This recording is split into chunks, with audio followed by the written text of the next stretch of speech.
오늘 말씀은 에스라서 9장 1절부터 4절까지입니다. 여러분께서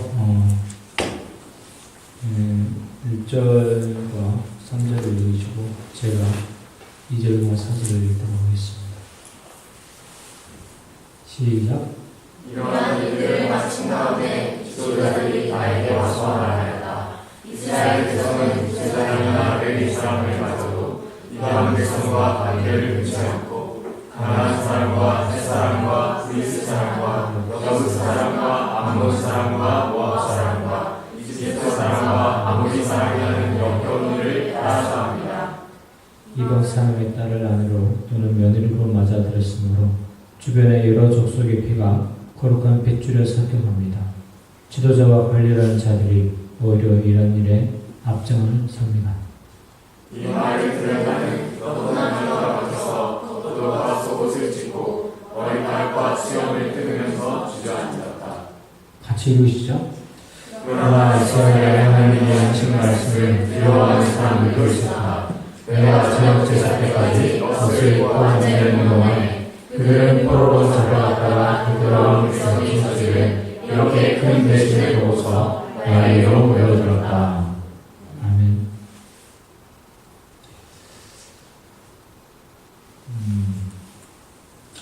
며칠 전에 다시 또 이제 인터넷 좀 그만해야지. 인터넷으로 검색하는 일 안 해야지 라고 마음을 굳게 다짐했었습니다. 그런데 어제 또다시 인터넷으로 검색을 하고 있는 제 자신을 발견하고 화들짝 놀아서 창을 닫아버렸습니다. 주로 페북이 자꾸만 저를 유혹하는데 여러 가지 가십글들에 현혹이 돼서 시간 가는 줄 모르고 몇십 분에서 몇 시간을 그냥 훌쩍 보내고 합니다. 지금 할 일이 저도 할 일이 있거든요. 할 일이 있는데 여러분도 여러분 자신을 잘 돌아보신다면 저처럼 인터넷 중독이 돼서 시간을 보내신다든지 아니면 어떤 사람이나 사건에 집착을 해서 뒷담화에 일을 내는지 하는 경우가 있을 수 있습니다. 이런 사람의 마음을 단적으로 표현해 주는 것이 예레미야서 17장 9절에 만물보다 더 거짓되고 썩은 것은 사람의 마음이니 누가 그 속을 알 수 있습니까? 라는 말입니다. 이렇게 보면 우리가 늘 하는 일도 사실 죄짓고 회개하고 다시 또 죄짓고 회개하는 그런 일을 반복하는 것밖에 없는 듯 보일 때가 있습니다. 우리가 읽었던 열왕기나 역대기 기록에서도 늘 확인했던 것이 죄지어서 망하고 다시 회복하고 회개해서 나라가 잘 되는 것 싶더니 또다시 죄를 지어서 망하고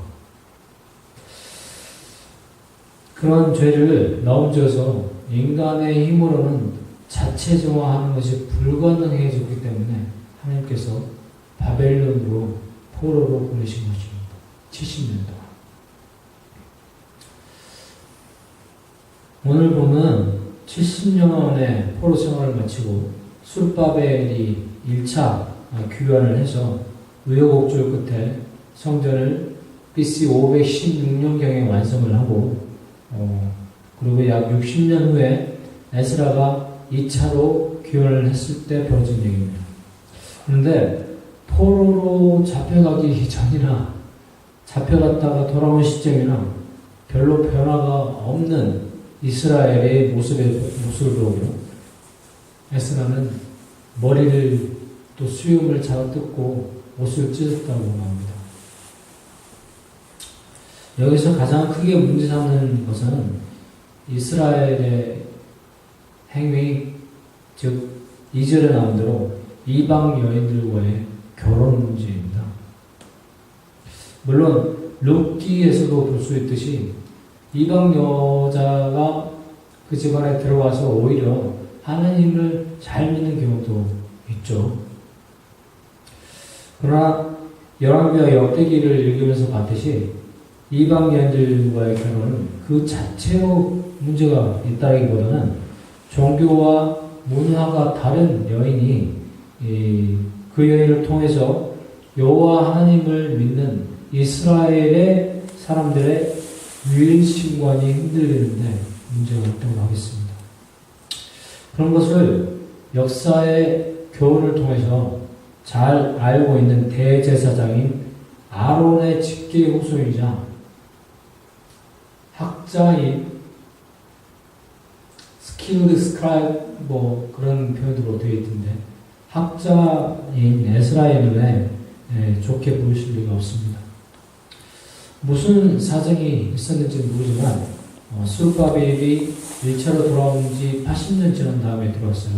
80년 지난 다음에 2차로 부푼 마음을 하고 딱 돌아왔는데 그를 기다렸던 것은 이방 문화와 뒤섞여 있는 그런 모양이었습니다. 그런데 정작 당사자들은 뭐가 문제인지 잘 모르고 있다는 것, 그게 더 큰 문제가 아닐까 싶습니다.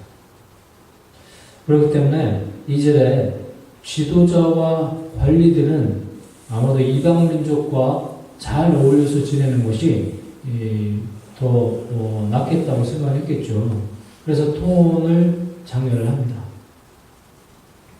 예전에 이집트에서 해방을 맞이하고 신이 나서 광야를 행보하다가 시내산에 딱 도착을 했을 때 이스라엘 사람들이 보였던 행태도 양상은 다르지만 우상 숭배라는 것은 똑같습니다.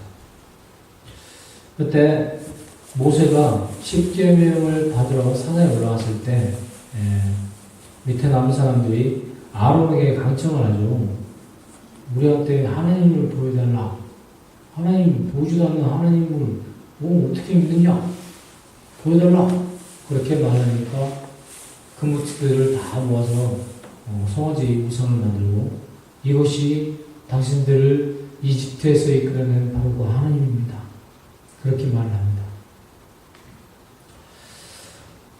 사람들은 그것이 하나님 형상이라고 생각하고 경배를 했지만 하나님께서는 불같이 화를 내시고 다 없애버리고 새로운 민족을 만들겠다. 모세 너만 이제 믿고 갈 테니까 다른 사람들은 다 어떻게 해도 상관없어 라고 말씀하셨죠. 그런데 거기에다 대고 모세가 주님 아브라함에게 약속하신 그런 언약이 있지 않습니까? 그런 언약을 내버려 두고 이 백성을 버리신다니 그런 말이 됩니까? 한 번은 기회를 주십시오 라고 말을 해서 백성들한테 새롭게 기회를 주시죠. 그리고 모세는 백성을 대신해서 하나님께 용서를 빌고 대신 레위 지파 사람들을 동원해서 3,000명을 주겠다고 나옵니다. 가족들은 뭐 일단 레위 지파니까 다 해당 사항이 없겠죠. 친지들하고 이웃들하고 다 주겠다고 합니다. 같은 선상에서 에스라도 자신이 지은 죄가 아니지만 백성들을 대신해서 하나님께 용서를 구합니다. 그리고 10장 11절에 이 뒷장이 나오지만 그 내용을 언급하자면 백성들이 하나님께 등을 돌린 첫 번째 이유가 되는 이방 여인들과 헤어질 것을, 또 이방 여인들한테서 난 자식들과도 헤어질 것을 요구합니다. 그 중에는 자식을 낳은 그런 여자도 있겠죠.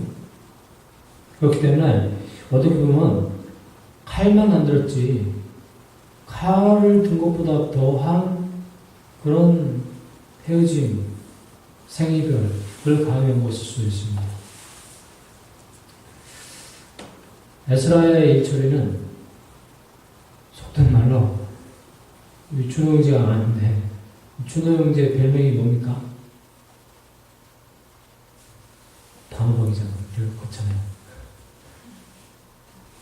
단호박입니다. 에스라의 일처리. 물론 그렇게 하셨던 배경에는 아닥사스다 왕의 정권이, 그러니까 집안의 그런 재산 몰수는 물론이고 사람들까지도 다 죽여버릴 수도 있는 그런 권한을 위임을 해줬죠. 그런 권한을 등에 업고 말을 한 것도 물론 해당사항이 있는데, 하지만 이후의 반응들을 살펴보면 몇몇 사람들의 반대가 있었다고 하지만 백성들의 자발적인 노력, 자발적인 자정 노력으로 그것이 이루어진 것을 확인할 수 있습니다. 우리가 늘 깨닫고 고백하는 대로 사람의 습성 잘 변할까요? 안 변할까요?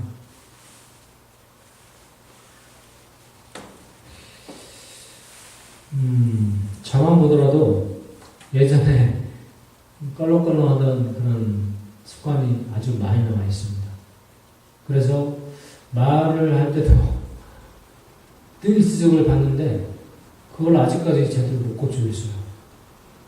그래서 가끔 가다가 보면 아내들 말도 하고 가끔 가다 보면 이거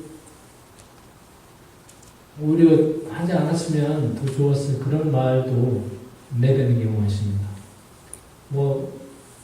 아랫사람들이라고, 손 아래 사람들이라고 해서 반말을 하거나 그렇지는 않아야 되겠다 라고 해서 지금 나름대로 그렇게 노력을 하는데, 엊그저께 마트에서도 어떤 사람이 와가지고 우리 교회 다니는 사람입니다. 여러분은 아니지만 왔는데 제가 반말을 하는 거 한참 지나고 났는데 들어와서 딱 생각하니까 내가 반말을 했어요. 가슴이 차분합니다. 생각 없이 그냥 몸이 하얀대로만 그냥 내버려 두면 아마 예수님한테도 반말을 하지 않을까 생각이 됩니다.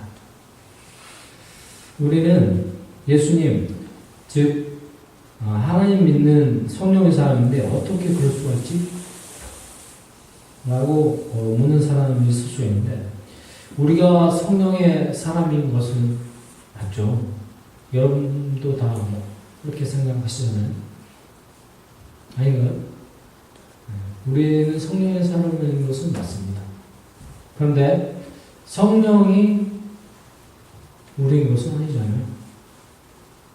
우리가 예수님을 닮으려고 끊임없이 노력해서 예수님은 우리의 롤모델로 생각하고 우리의 행동에 어떤 부분을 고쳐가려고 노력을 하는 것이지 예수님이 우리는 아니잖아요.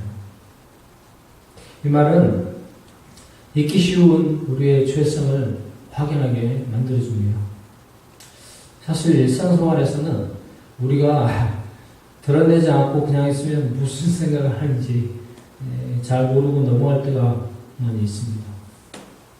더구나 그 사람을 생각하면서 욕을 하거나 아니면 다른 사람 몰래 무슨 일을 꾸미는데 그것이 겉으로 다 드러나 버린다면 그 사람과 싸우자는 얘기밖에 안 되잖아요.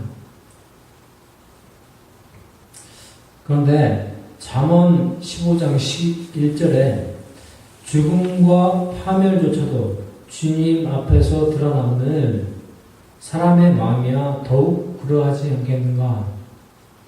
라는 말로 우리가 드러내지 않고 하는 모든 일들이 하나님 앞에서는 물에 떠오르는 기름처럼 그렇게 다 드러난다고 얘기를 해주고 있습니다. 우리가 다 알고 있죠. 그렇지만 또다시 우리한테 다시 깨우쳐줘야 하는 그런 사실이 하나님께서는 모든 일을 다 전부 다 알고 계신다는 사실. 오늘 본문 말씀처럼 하나님께서 다 알고 계신다는 사실을 우리도 알고 있는데 어떻게 하나님 믿지 않는 이방인과 여인과 통혼을 하고 그 문화를 따라가서 또 이방 우상을 섬기겠습니까?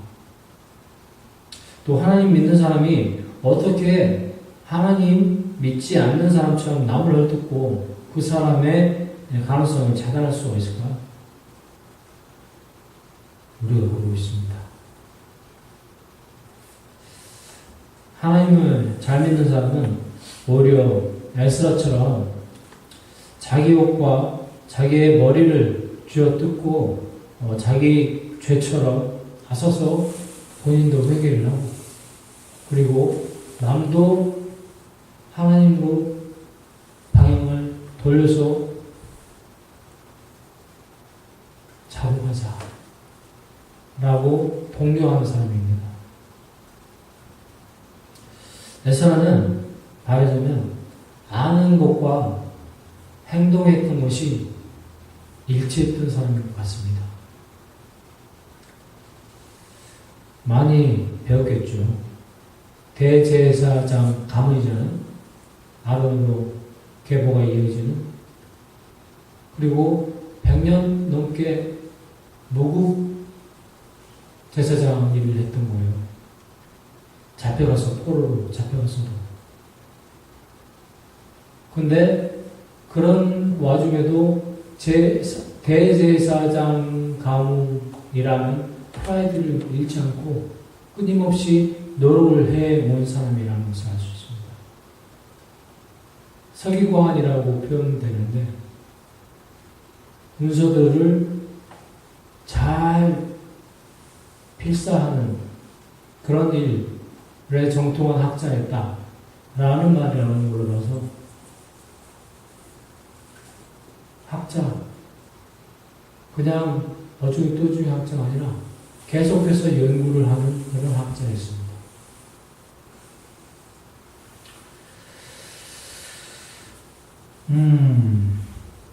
모르고 그냥 행동하면 속단 말로 자기 엄마 아빠도 몰라보는 실수를 할 수 있죠.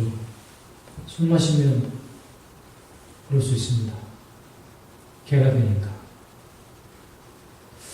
그런데 알고 나면 신중해지겠죠. 자문에 그런 종류의 말들이 많이 있는데 14장 15절에도 어숙한 사람은 모든 말을 다 믿지만 신중하고 슬기로운 사람은 행동을 상한다 라는 말이 나와 있습니다. 이 딱 제가 새겨드려야 될 말인 것 같아요. 그런 의미에서 하나님께서는 모든 것을 늘 알고 계신다 라는 것을 되새기고 확인하는 작업이 요청이 됩니다. 이스라엘 사람들이 출애굽할 때 어떻게 말을 합니까?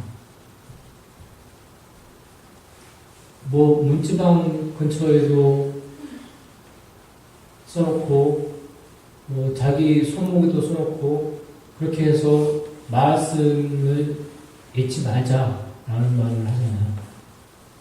그런 것처럼 저도 이거 혹시 어떻게 손목에 말을 하나 써가지고 어떻게 다녀야 되지 않나 싶습니다. 뭐라고 쓰냐면 God knows everything, even secret in the heart. 좋지 않습니까, 여러분? 여러분도 끊임없이 노력해야 될 것 같아요. 저도 끊임없이 노력해야 될 것 같습니다. 잊어버리거든요, 늘. 그렇지 않으려고 해도. God knows everything, even the secrets in the heart, in your heart. 기도하시겠습니다.